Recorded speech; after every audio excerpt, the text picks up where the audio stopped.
Welcome to cooking and tasting. இன்றைக்கி நம்ம சேனலில் பருப்பு உருண்டை குழம்பு எப்படி செய்கிறதுன்னு பார்க்கலாம். உருண்டைகளெல்லாம் வேகவே வைக்காமல் எண்ணெயிலையும் பொரிச்சு எடுக்காமல் டைரெக்டாக குழம்புல சேர்த்துக்கலாம். நல்லா டேஸ்ட்டாக இருக்கும். இந்த குழம்பு செய்யறதுக்கான பொருளும் எப்படி செய்யணுன்ற முறையும் வீடியோக்குள்ளே சொல்லியிருக்கேன். வீடியோவை ஸ்கிப் பண்ணாமல் பாருங்கள். அதுக்கு முன்னாடி நம்ம சேனலை சப்ஸ்கிரைப் பண்ணாதவங்க சப்ஸ்கிரைப் பண்ணிக்கோங்க. பக்கத்தில் இருக்க பெல் ஐக்கானில் ஆல் என்ற ஆப்ஷனை கொடுத்துக்கோங்க. வாங்க வீடியோக்குள்ளே போய் பார்க்கலாம். ஃபஸ்ட்டு உருண்டைக்கு தேவையானது சொல்லிடுறேன். ஒரு ஆழாக்கு துவரம்பருப்பு, ஒரு ஆழாக்கு கடலைப்பருப்பு, ரெண்டுத்தையும் நல்லா கழுவிட்டு தண்ணியில் ஊற வச்சு ஒரு 5-6 காஞ்ச மிளகா அதிலே போட்டுருங்க. மிளகா நல்லா ஊறிடும்.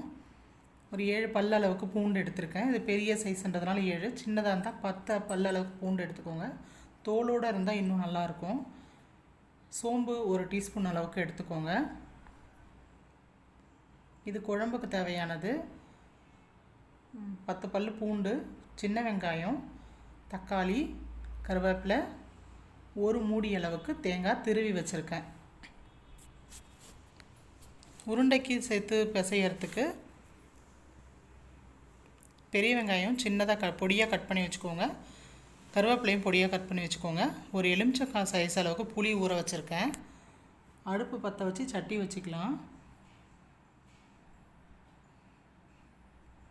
சட்டி நல்லா சூடாகட்டும். சூடானதுக்கப்புறம் நல்லெண்ணெய் சேர்த்துக்கோங்க. 3 டேபிள் ஸ்பூன் அளவுக்கு சேர்த்துருக்கேன். எண்ணெய் காஞ்சதும் தாளிப்புக்கான வடகம் சேர்த்துக்கிறேன். வடகம் இல்லாதவங்க கடுகு, சீரகம், வெந்தயம் 3 சேர்த்து வறுத்துக்கோங்க, பொரிச்சுக்கோங்க. இதில் உளுத்தம் பருப்பு சேர்க்கக்கூடாது.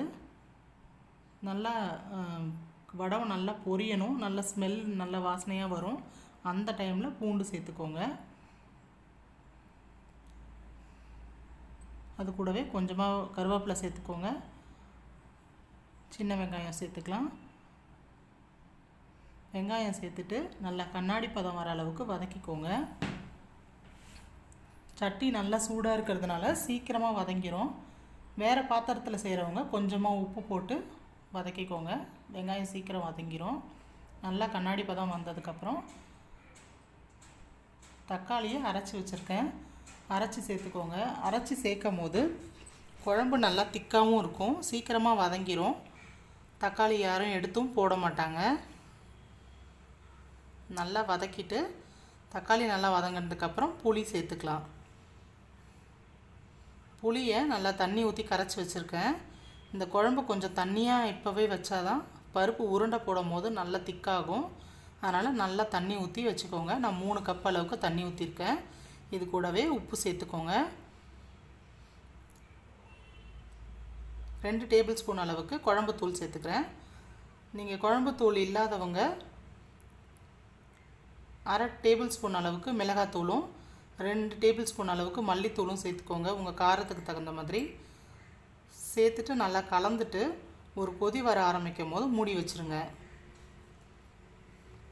இது ஒரு 5 நிமிஷம் நல்லா கொதிக்கட்டும். அதுக்குள்ளே உருண்டைக்கு நம்ம ரெடி பண்ணிக்கலாம். ஒரு மிக்ஸி ஜாரில் ஃபஸ்ட்டு மிளகாய் சேர்த்துக்கோங்க. பூண்டு பல்லும் சோம்பும் சேர்த்துக்கோங்க. இது கூடவே இஞ்சியும் சேர்த்துக்கோங்க. ஒரு கையளவுக்கு பருப்பு போட்டு ஒரு தடவை நல்லா சுற்றிக்கோங்க. அந்த மிளகாலாம் நல்லா உடஞ்சதுக்கப்புறம் மீதி பருப்பு போட்டு நம்ம அரைச்சிக்கலாம்.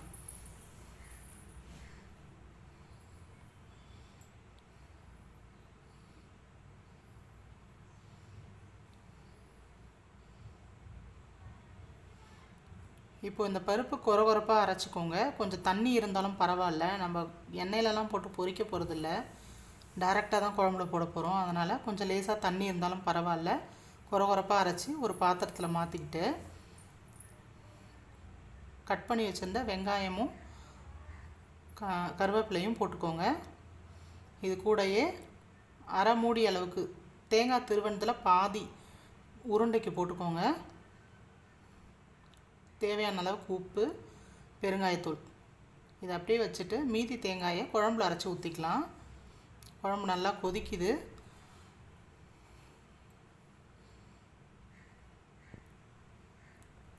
தேங்காவை அரைச்சி குழம்புல சேர்த்துக்கோங்க. இது ஒரு மூடி தேங்காவில் பாதி தேங்காய் குழம்புக்கு பாதி தேங்காய் உருண்டைக்குன்னு வச்சுக்கோங்க. உருண்டைக்கு போடுற தேங்காவை நம்ம சில்லு சில்லாக கூட கட் பண்ணி போட்டுக்கலாம், நல்லாயிருக்கும். குழம்பு நல்லா ஒரு கொதி வர ஆரம்பித்த உடனே மூடி போட்டு மூடி 5 மினிட்ஸ் இதுவும் மறுபடியும் கொதிக்கட்டும். அதுக்குள்ளே நம்ம உருண்டை பிடிச்சி வச்சுக்கலாம்.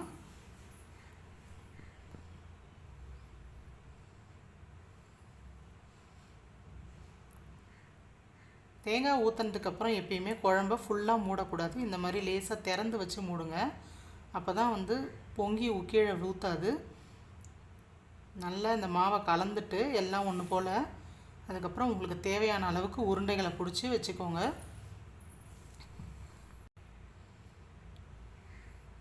உருண்டை ரொம்ப பெரிய பெரிய சைஸாக போடாதீங்க, சின்ன சின்ன சைஸாகவே வச்சுக்கோங்க. அப்போ தான் சீக்கிரமாக வேகும்.